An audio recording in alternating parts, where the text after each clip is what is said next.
Brandi Carlile texted me. She'd had a dream about me. She'd like written a poem, I think kind of in her sleep. Did you guys go on like a train journey or something? 100 or so of us piled on and traveled from New Orleans to Vermont. What is it like playing a song that the audience doesn't know? So I think at this point in our careers, our audience, they kind of trust us now. They're like, all right, the lads are driving. Let's see where we're going next. We're outside the world-famous Electric Lady Studios. In a few minutes, Mumford & Sons are coming here. We're going to go downstairs and do a live recording of their new single, Rubber Band Man. Let's go. You're a world away, but you're still. Well, where are we right now? We're at Electric Lady Studios. It says right there on the wall, actually. Yes. Hallowed ground for musicians. And we were in that room right there recording the last bits for Rushmere. And Aaron Dessner was behind that wall over there in a different studio. And then he came into that room and played us 2 ideas he had. And we instantly started making this record while we were mixing the last one. It's a short window between the two. Yeah. That's new for you guys. It's very new for us. How does that happen? I mean, it's just because it's just kismet because Aaron's here and then... That was a big part of it. I think normally you feel kind of spent at the end of a process, like energetically and creatively you feel done. But I think because it had been such a long time prior to Rushmere, we actually had some fuel in the tank, and then Aaron was like, let's go. And so it was kind of the meeting us where we were at, and then it just unraveled from there. And he works quick. It's sort of once it began, suddenly we were like well on our way to having a record, you know. It was like it's like a song or 2 a day.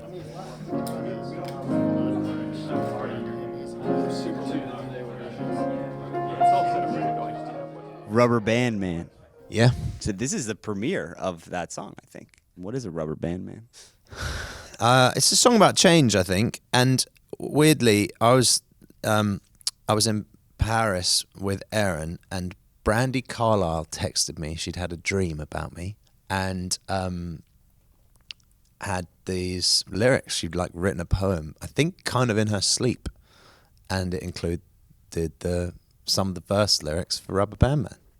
And I was like, can I make these into a song? She was like, yeah, that's what they're for. You know, I know Brandi very well. She knows me very well at this point. And I think she just knew the kind of story I would like to tell at this point. And it was Rubber Band Man. So that was like the second song really that we'd written fresh for this record. And it just felt like it worked really well. So Brandi Carlile was dreaming and wrote the lyrics and texted you, and that's where the song came Yeah. from.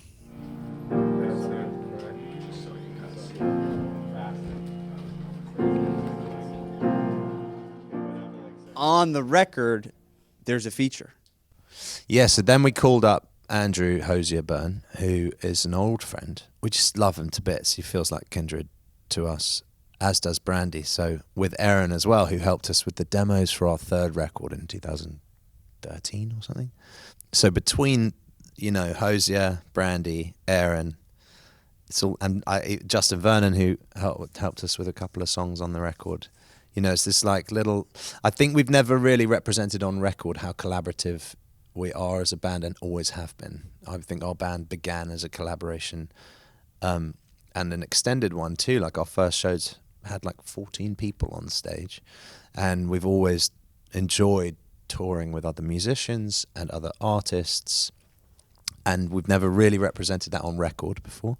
So on this one we were like, let's just get people in and represent it on a recorded version of our music, which in a way we've done on EPs and side releases and singles and stuff. You know, we've worked with people like Pharrell and Barbara Marl and Laura Marling back in the day, but we haven't done that on a full LP. So felt like now was the time.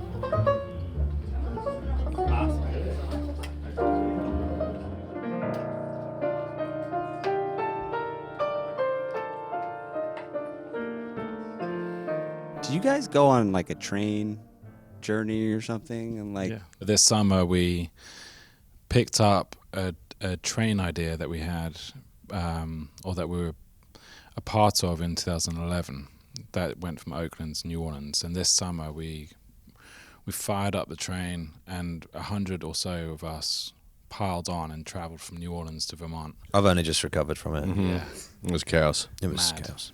and we were learning just songs and songs and writing, and the music just never stopped on that train. We had a house band of these incredible musicians that we are all enormous fans of, and then every night we had a special guest join us, and the house band would learn the special guest songs.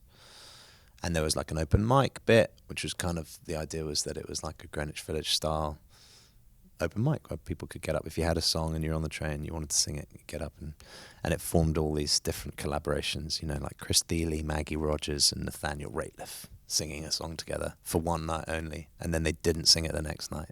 One of my favourite memories now that I look back on it a few weeks later is we were in a storm, like a thunderstorm in South Carolina, backstage of this venue, and we had been practicing trying to learn up a bunch of Darius Rucker songs, and he just rocks into this room, tiny room, smaller than this rug, and he just started counting it off, and he's like the most generous, relaxed human being, and we played each of the songs once with him singing it, and he was like, cool, let's go and rock it out in front of whatever it was, 5,000 to 10,000 people. It was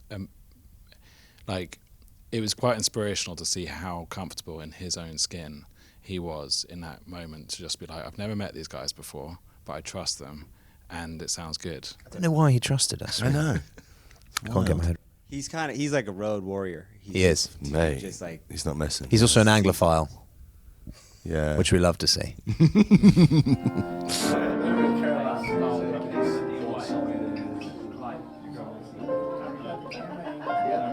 Normally you're kind of exhausted by the end of a record making process, but we just felt like we were just getting going. Yeah, because it'd been such a long break for the band, and it was just happening, and Aaron was just the right person in the right place at the right time.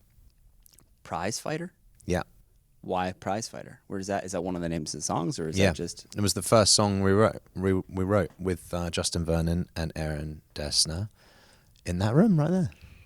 I didn't think about that when we were scheduling to come and be here with you. We just happened to be here. Yeah, that's what happens in this place. It is magical. And had this whole lyric for the song that was based around a character called Prizefighter, which became sort of an identity that was sort of throughout the record, I think. Yeah, so it felt like the right name. You're kicking off a tour, or a leg of a tour, in like 2 days. Mm-hmm. What is it like playing a song that the audience doesn't know versus... Because you guys have songs that the whole crowd knows every word, and then they've never heard this. It's a nice, with the first few records, we kind of, the songs evolved on the road as we wrote them. And as the band has progressed across the records that we've released, we've always made the music that we want to make, and each record has an identity. So I think at this point in our careers, our audience are kind of ready. They kind of trust us now. They're like, all right, the lads are driving. Let's see where we're going next. So it feels like this album is coming...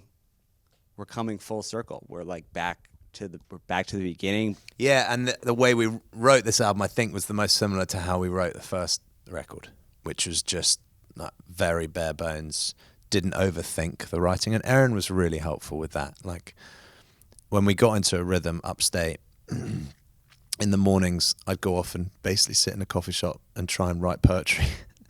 And then take those words into the studio when we'd start around lunchtime, and then just try and match words and melodies.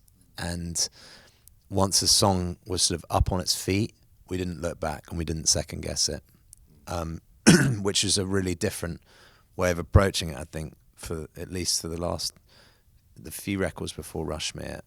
We were like really deliberate, quite calculated, just with internally in the writing of the songs. A lot of it was written in the box, like with a click track, or trying to, piece together songs. And it's just a different way of writing, which can be really fun. Like the writing we've done with Pharrell Williams is all like that. And it was super inspiring, and I think unlocked something in us that then when we came to Aaron, we were ready to write from a pretty free-flowing place. But with Aaron, it was just like we'd grab a guitar, we'd sit around the piano, and it'd take an hour, and we'd write a song, and then be like, look, let's commit. So it will be really fun to play Yeah. live. Well, just sitting here playing these Yeah. songs with you guys today, we played a couple for the first time and they just felt natural. And I think that speaks to how they were written. Like those first songs on the first record felt like they just came together really fast. I remember like Little Lion Man I'd written something the night before, and then the next morning, this was in 2008 or something, and the next morning we rehearsed it in a little rehearsal room, like the size of this rug, and then that night we played it at a show for the first time. And the album, Prizefighter, is coming out when? Early next year. Mumford Sons. Thanks, mate. Guys. Thank you, mate. That was so fun. It was really cool. Thank you, everyone.